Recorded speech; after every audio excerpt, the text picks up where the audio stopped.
Assalamualaikum warahmatullahi wabarakatuh. Ensiklopedia Al-Fatih kembali ke hadapan Anda untuk berbagi info Islami. Semoga menginspirasi aktivitas Anda hari ini. Dan jangan lupa klik tombol subscribe dan aktifkan notifikasi tombol lonceng agar tidak tertinggal berita terbaru dari Ensiklopedia Al-Fatih.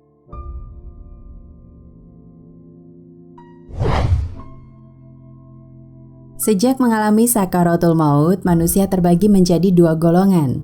Pembagian ini akan terus terjadi ketika ruh diangkat dan melakukan perjalanan yang tak singkat ke atas langit. Secara fisik, jasad kedua golongan ini memang sama, yakni dikebumikan. Namun secara lahir, yakni ruh, mereka mengalami proses yang berbeda.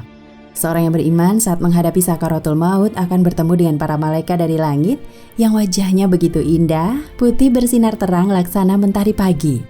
Mereka para malaikat membawa kain kafan yang halus dan wewangian semerbak dari surga. Di dekat seorang yang beriman tersebut, para malaikat itu duduk berbaris yang jumlahnya sangat banyak hingga sejauh mata memandang. Rupanya mereka tengah menyambut hamba Allah yang akan kembali kepadanya. Hingga kemudian datang malaikat maut untuk menyambut nyawa si mukmin. Izrail berkata, "Wahai jiwa yang baik, keluarlah menuju ampunan dan keridhaan Allah Ta'ala." Maka ruh hamba Allah yang beriman itu pun keluar dari jasad dengan sangat halus. Diibaratkan prosesnya laksana air yang mengalir. Saat ruh tersebut tercabut, semua malaikat yang berada di bumi dan langit mendoakannya. Ruh itu pun tak berlama-lama di genggaman Izrail dengan segera menyerahkannya kepada para malaikat berwajah putih. Mereka kemudian membalut ruh itu dengan kain kafan lembut dan diberi wewangian surga hingga harumnya sangat semerbak. Setelah itu mulailah perjalanan ruh menuju Sang Ilahi. Ketika malaikat membawa ruh itu ke atas langit, semua pintu langit terbuka menyambut kedatangannya. Setiap pintunya dijaga oleh malaikat. Acap kali ruh melewati pintu, setiap malaikat berdoa agar ruh si mukmin dapat naik melewati tiap jenjang langit. Acap kali ruh itu melewati sekumpulan malaikat, para malaikat pun bertanya, "Siapakah ruh ini?" Dijawab oleh malaikat berwajah putih, "Ia adalah Fulan bin Fulan." Disebut namanya saat dikenal di dunia. Demikian seterusnya terjadi hingga sang ruh mencapai langit ke-7. Allah Subhanahu wa Ta'ala pun berfirman, "Tulislah catatan amal hambaku ini di Illiyin, dan kembalikanlah ia ke bumi, karena dari tanah mereka aku ciptakan. Ke dalam tanah mereka aku kembalikan, dan dari dalam tanah mereka akan aku keluarkan pada kali yang lain." Maka para malaikat pun mengembalikan ruh ke jasadnya yang telah dikebumikan. Si mukmin itu bahkan dapat mendengar derap langkah orang-orang yang melayatnya. Hingga suara langkah pelayat terakhir, jasad yang telah kembali bersama ruh itu kedatangan tamu dalam kubur. Ialah Munkar Nakir. Ditanyalah 4 perkara kepada penghuni kubur. Siapakah Tuhanmu? Apa agamamu?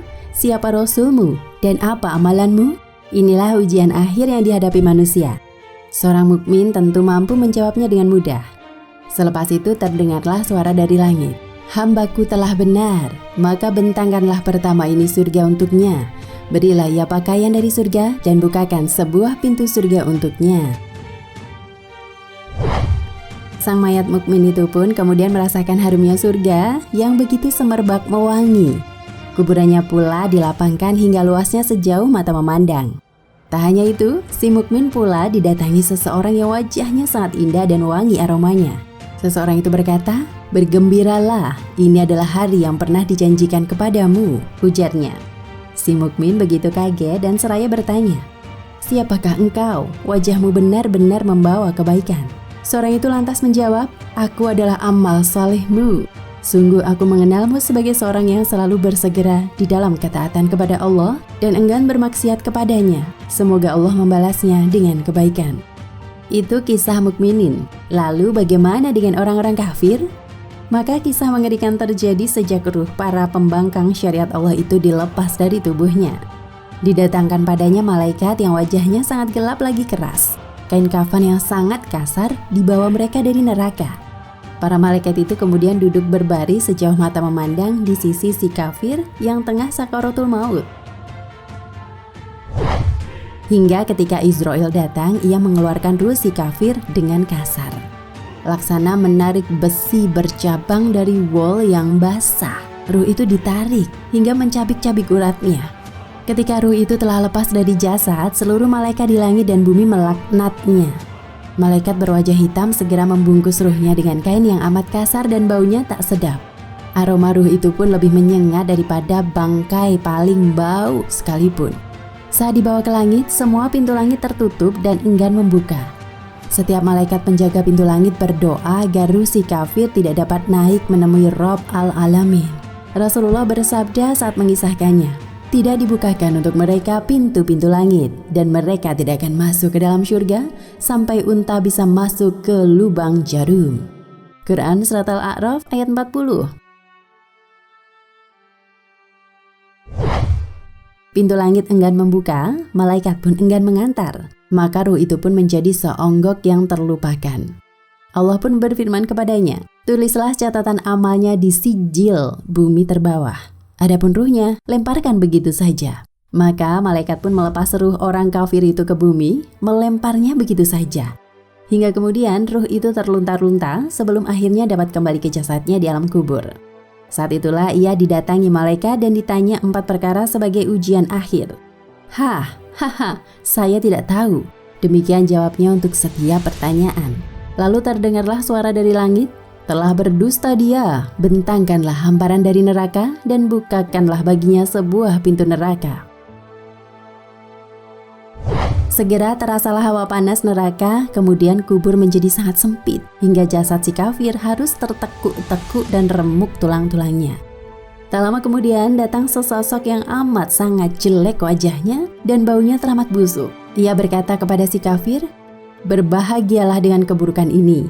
Inilah hari yang pernah dijanjikan kepadamu. Si kafir bertanya kaget, siapakah engkau? Wajahmu benar-benar pertanda keburukan. Lalu dijawab kepadanya, akulah amalan burukmu. Sungguh aku mengenal sebagai seorang yang beralasan menaati perintah Allah, namun bersegera dalam bermaksiat kepadanya. Semoga Allah membalas dengan keburukan. Lalu didatangkan padanya seorang yang buta, bisu dan tuli. Orang itu membawa tongkat dari besi yang jika dipukulkan pada gunung, maka hancurlah gunung itu hingga menjadi debu. Di alam kubur, orang itu bertugas memukulkan tongkat mengerikan itu ke tubuh si kafir. Jika tubuhnya lenyap menjadi debu, maka dikembalikanlah bentuknya seperti semula. Lalu dipukulkan kembali tongkat tersebut. Demikian berulang-ulang sampai hari kiamat tiba. Saking sakitnya, si kafir menjerit amat sangat keras yang dapat didengar seluruh penghuni bumi kecuali jin dan manusia. Demikianlah proses yang harus dihadapi kita saat ajal tiba dan ruh dicabut. Kisah ini dikabarkan langsung oleh Rasulullah dalam sebuah hadis yang panjang, riwayat Imam Ahmad dan Imam Abu Daud dari sahabat Al-Bara bin Aziz. Wallahu a'lam bishawab. Nah pemirsa Ensiklopedia Al-Fatih, sampai di sini perjumpaan kita kali ini. Semoga menginspirasi.